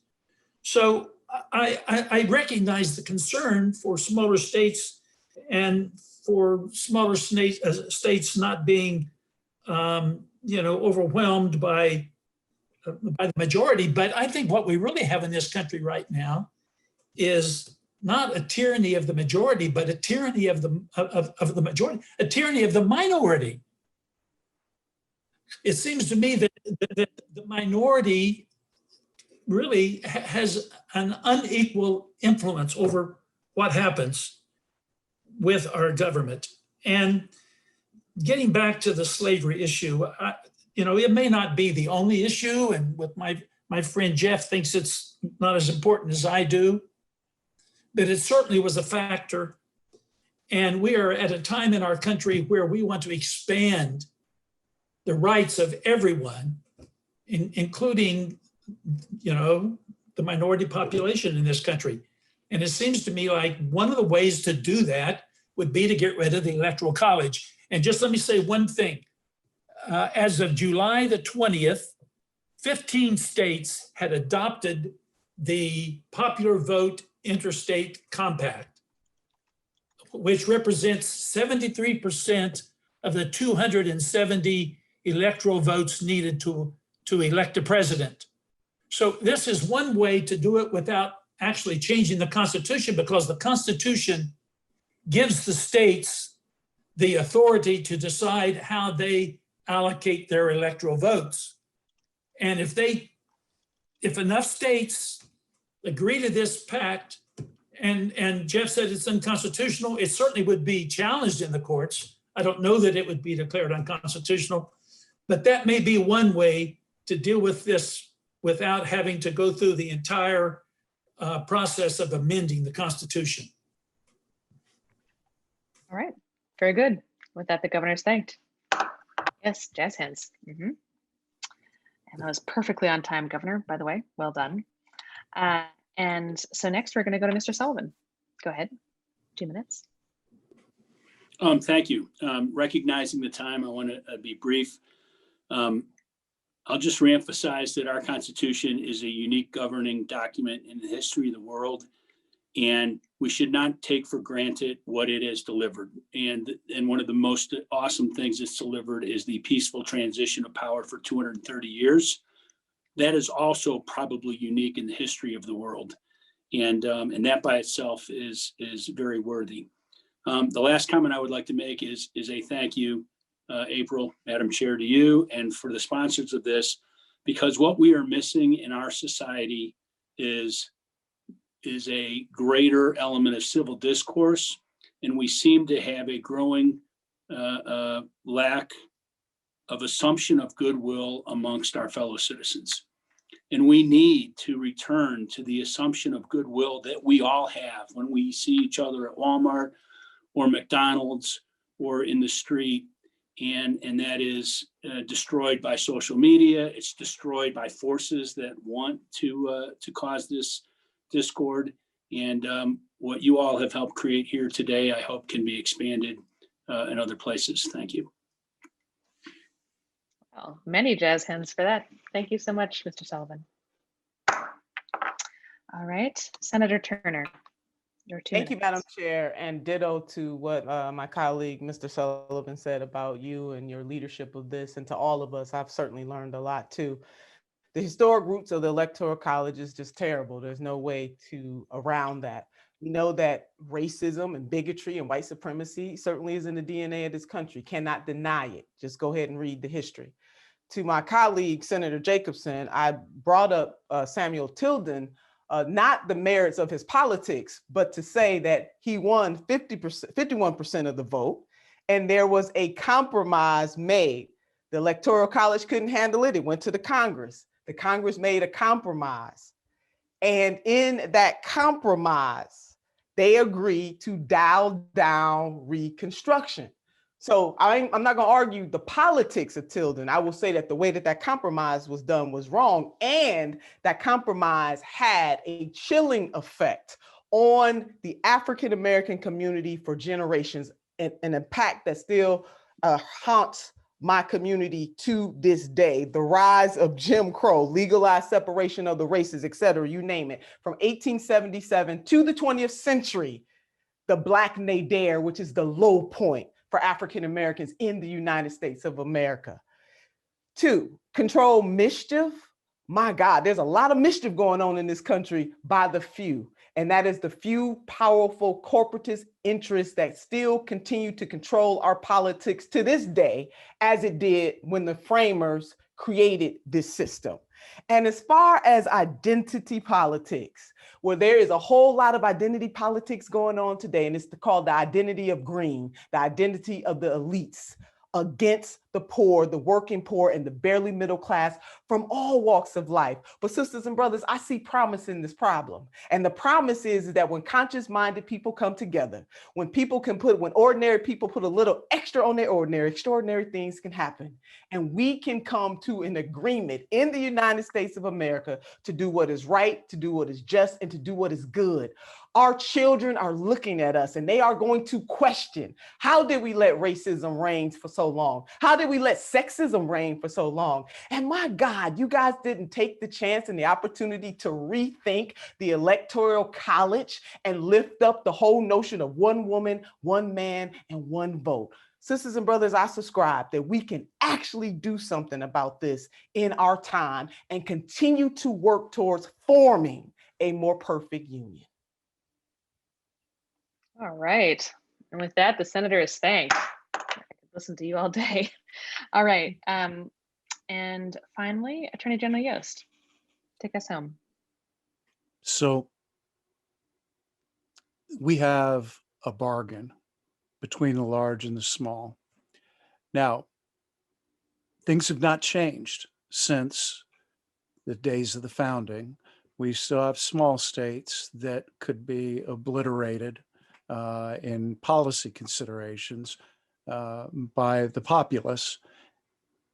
So if we're going to change the basis of the bargain that brought us together, we have to do it by persuasion, not by force. And I would further, with great respect to my learned friends, Madam Chair, the compact not only will be challenged, I think it will be held unconstitutional, even by some members of the court that might be sympathetic to its political aims, for a very simple reason. You cannot change the rules internally for your state in a way that deprives the smaller states of the protection guaranteed to them by our system. To do that, you need a new bargain, a new basis of a bargain, which is requires a constitutional amendment. And I encourage those that would like to see the Electoral College reformed to do so. But I would suggest one last thing. There's no more well-established idea than Baker v. Carr, trees do not vote. One person, one vote is the rule. And I would suggest that if we really want reform, what we ought to do is tell the states that they should not be able to award all their electoral votes on the basis of a winner-take-all system. That is what truly dilutes voting power. And Republican in California, or frankly a Democrat in in Texas is not likely to have much of a place in the public marketplace. Start awarding those electoral college votes like Maine does in part on the basis of congressional districts, and you will see American politics change quickly without upsetting the constitutional balance that has served us for centuries. I will thank everybody, all my colleagues for a wonderful and polite discussion tonight. I have great respect for every single person that has been on this call, and I have a proposal to make as well. April, I understand there may still be another presidential debate. I nominate you to be the moderator. Thank you. I suspect they might be more challenging than this crowd, though. Anyway, with that, Attorney General Yost is thanked. Many jazz hands, yes. All right, folks. So we're about to officially adjourn the debate, but don't go anywhere because we have just a very short reflection period that we're all going to engage in. And so the first thing we're going to do is officially adjourn because I must declare for parliamentary procedure. So I imagine that some of you know this, but I would like somebody to say for a motion, I move we adjourn. I don't have to call on you, can just say it. So and move. We adjourn. Beautiful. I love working with people who know this stuff. And was there a second? That's what I was looking for. Second, beautiful. All right, the motion having been moved and seconded, we are adjourned. So like I said, this is one of the most fun parts of the debate is actually, or of our event tonight is actually what we're going to do right now. And that's reflect on the experience of the last 2 hours. I've been getting comments already from, text messages from my parents and things saying that this is one of the best debates they've ever seen. And so the first thing I want to do is just encourage everybody to give a round of jazz hands for everyone who participated in this and everything that happened to make it possible. So we've opened up the chat, and I'd like anybody who's watching and folks in the room to answer 2 questions. And they are, what did you learn this evening and what did you enjoy? And I feel like I don't have to say this to you all, but occasionally people are like, well, I learned that the other side is wrong. And so, don't do that, but go ahead and panelists, you can just raise your hands and I'll call on you, but we're just looking for what did you learn and what did you enjoy? And Governor Strickland, you're first. I learned a good deal of history from Jeff and from Dick and from Lee. And I was hugely impressed. And I was a history major in college, but I couldn't have done what they did tonight in terms of laying out the history. And so thank you, all 3 of you for that. Well, and Frank as well. Thank you.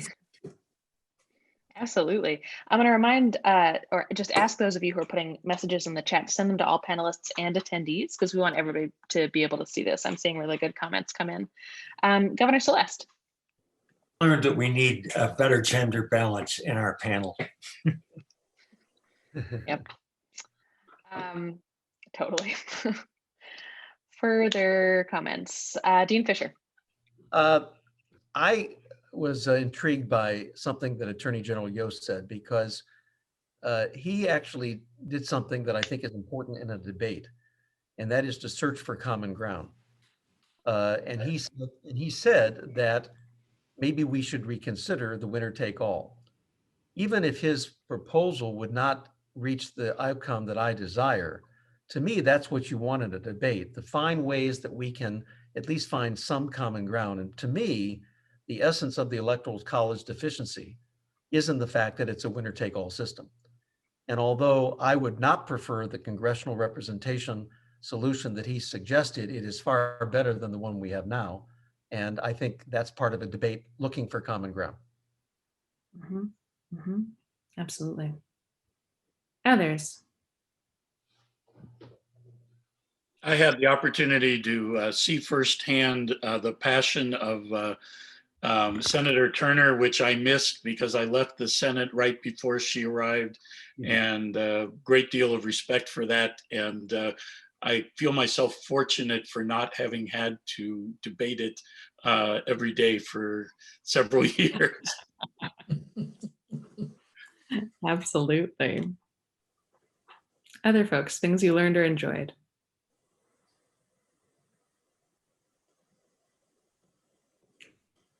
Dan? I just wanted to say that I really appreciate really appreciated and enjoyed the prepared remarks, the extent to which so many of you, who I sort of assumed because you're all such pros, and you didn't. You all prepared these sort of remarkable points of view and statements, and I really appreciated that. Mm-hmm. Madam Chair. Please. I learned that jazz hands can bring everybody together. That's right. You bet they can. I enjoyed this with all of my colleagues. I too learned a lot, and I mean, just kudos. I wish the presidential debate could be run in such fine fashion that we can disagree without being disagreeable. And I was taking copious notes, so I just want to thank my colleagues on the other side of this debate for keeping us on our toes. And I really enjoyed this, and I miss it so very much. So thank you. This was truly a very good experience. And Senator, maybe in our next life, we're going to do this. That's right. We can have a rematch. Excellent. And Madam Chair, just let me say that the senator is one that I frequently tell that she has a very special gift, and I want to emphasize that tonight. And for the Attorney General, I was really impressed by the thoughtfulness of his remarks. And as Lee Fisher has said, his suggested compromise, something that I'm going to think about. Yeah, we just did the order of speeches alphabetically, but I felt like we really had strong sort of ending notes there. So speaking of that, Attorney General, go ahead. I imagine probably everybody noticed this, but I'd like to, there were no ad hominem attacks tonight by anybody. And I guess the question I want to ask you is to think back in your experience. When was the last time you had sharply divided opinion and able advocates that you witnessed 2 hours worth of discussion, sometimes pretty sharp disagreement, and nobody questioned the other person's motives? Nobody denigrated anyone's point of view, but responded as though they were worthy of being listened to and being responded to. So my hat's off to all of you. I frankly can't remember the last time I've been in a public forum and experienced that level of mutual talk. Stop it. Absolutely. Say, Mr. Attorney General, Dave, I appreciate that comment so very, very much. You cannot imagine. And the reason I initially got involved in Braver Angels, at the end of the day, what Braver Angels is about, and kudos to you, April, for such skill in facilitating this, is to be able to talk civilly with one another rather than about or at one another. To bring those differences to the fore, and there were sharp disagreements in this debate, sharp disagreements. But this is the definition of civility: to talk with one another rather than at or about one another. So I thank all of the panelists for that. Very much so. Absolutely. Governor Celeste, yeah. Madam Chair, I have an answer for the Attorney General, which That's not allowed. Go for it. He is almost old enough to remember. But when you pose that question, for me, it was in 1971. I was a freshman legislator. We had a Democratic governor named Jack Gilligan. The Republicans controlled the House and the Senate. And the governor was insisting on enacting an income tax. And for a period from the 1st of July until the beginning of November, there were a series of interim budgets adopted, but nothing more because the governor was insisting on an income tax. And that debate was sustained. It was, I would say, fierce, not just tough, fierce, strong feelings on both sides. But in the end, there was a compromise achieved. The bill that was passed was supported by Lloyd George Kearns, the Republican state representative from Marion, Ohio, and chair of the Finance Committee. It was extraordinary. But that was how many years ago? Almost 50 years ago. Wow. Almost 50 years ago. And I believe that the environment in which I have an ongoing conversation with your colleague, the governor of Ohio, current governor of Ohio, and I think he has a much tougher time with the members of his own party in the Ohio legislature in terms of having an honest and sincere discussion of the issues. And that's worrisome, frankly. Yeah. So we'll take one or two more final comments if anybody has one, and then we'll wrap up. Well, I just want to say for myself that this has been such a pleasure. We have different debates have different feels, and sometimes, I mean, hard isn't always bad, conflict isn't always bad, but there's just really something special and palpable when a group of people really take the Braver Angel spirit, which is of course the best of the American spirit, and just live it out. And so this has been a pleasure, really. Like you said, Senator Turner, it's just, it's a really special experience. And so, yeah, jazz hands, absolutely. Yeah, which can bring us all together. I love that. So I just want to, as a final note from me, again, thank Ron Richards and the Cleveland Foundation for believing in us and for making this possible, literally like making it happen and be something that we could do. I think this is really important for our country. So thank you so much for that. And I will pass it over to Dan Moulthrup to go ahead and take us home for tonight. Madam Chair, on behalf of the panelists and on behalf of the participants and all of my colleagues at the City Club, and I imagine your colleagues as well, thank you for an extraordinarily wonderful job. Can we all raise our jazz hands for April? Thank you. And I also want to thank all the panelists, Jose Feliciano, Senator Jacobson, Frank Sullivan, Attorney General Dave Yost, Governor Celeste, Dean Lee Fisher, Governor Strickland, and Senator Turner.